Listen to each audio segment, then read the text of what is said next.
Hello, metalheads and headbangers. It's me again, Gunnar, but this time I'm not going to bore you because I've got somebody really interesting with me. I'm Sam Dunn from Banger Films. Nice to see you, Gunnar. Nice to see you, Sam. You actually have a history with Wacken. Could you tell us what happened back then?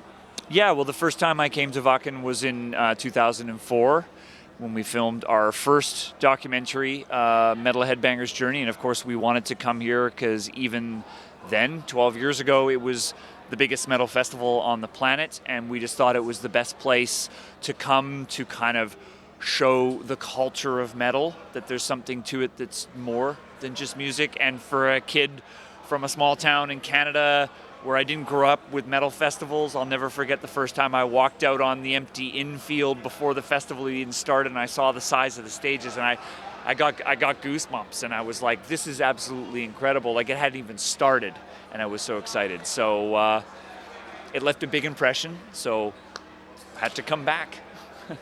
The movie was a great success, but knowing you, you never do the same. So what are you doing here now? Well, we're doing something very different this time around. We're actually doing our first virtual reality shoot. We have a project called Wacken VR, and the concept is that it's an immersive experience which, by wearing the headset, you can feel as close to actually being at Wacken as possible without actually being here, because we know that Wacken sells out before the bands are even announced every year, and there's a lot of metal fans around the world that haven't been here and may never get the chance to be here. So we're just trying to create something that really makes you feel like you're on the ground. It's not as much about the bands and the performances, it's more like what it's like to actually be here as a fan, because as fans of the music, that's how we experience it. So yeah, it's a challenge. There's some new technology we're dealing with, but I think we're going to create something pretty cool. When can we get to see it? The plan is to release it towards the end of the year. We're looking at a Christmas release. All right. So let's talk about today. It's Thursday in Wacken. What was your favorite show? My favorite show actually was Black Dahlia Murder. I really liked those guys, and it was funny because they were playing at the same time as Maiden, so I was kind of moving back and forth between Maiden and Black Dahlia Murder. You know, I'm pretty spoiled, having did Flight 666. I've had the chance to see that band and spent a lot of time with that band.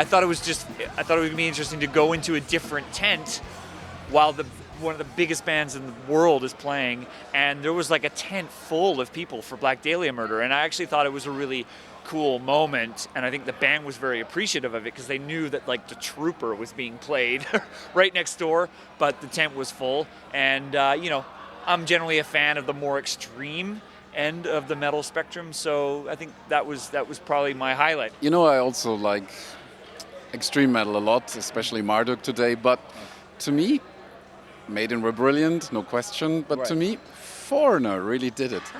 There was something really unusual. I was in the tent earlier watching Vader, Polish band I also like very much, and I had to get back to my crew because we were going to go out and do some more filming, and I stepped out of the dark death metal tent into the sunshine, and it was Foreigner singing one of their biggest ballads, and I thought to myself, Wacken truly is that metal festival where you can have everything. Like, you couldn't have possibly had two more different metal bands playing at the same time.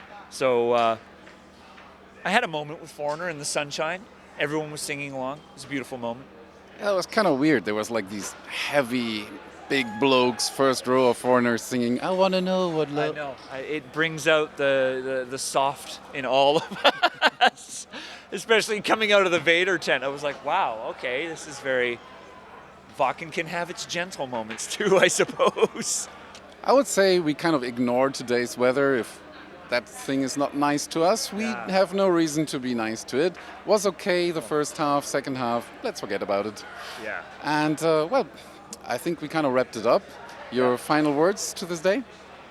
Thank you for having me. You know, it's great to be back here. The last time I was here was in 2010 for Metal Evolution, and I'm just so impressed with what Thomas and the whole team has done to build Wacken. It's just become this incredible destination. I spent a lot of time in the campgrounds and way deep, like away from the stages. You know, that's where I'm actually spending most of my time here, and it's really like it is like planet metal. And I think when you actually spend time out in those areas, you realize how important it is to the fans, where they go through most of the year, you know, feeling like, you know, like an outsider as metalheads, you know, and then you come to Wacken and it becomes this place where you can celebrate your music and just be who you want to be. It's very powerful. There's a lot of fans. It means a lot to them. So I think it's special for that reason. All right. Thank you very much for the interview. Thank you, sir. All right, guys. So check out Sam Dunn and Banger TV on the internet, on YouTube and everywhere you can get. He's got some amazing projects coming, but we'll hear about that hopefully soon. So bye-bye and see you tomorrow.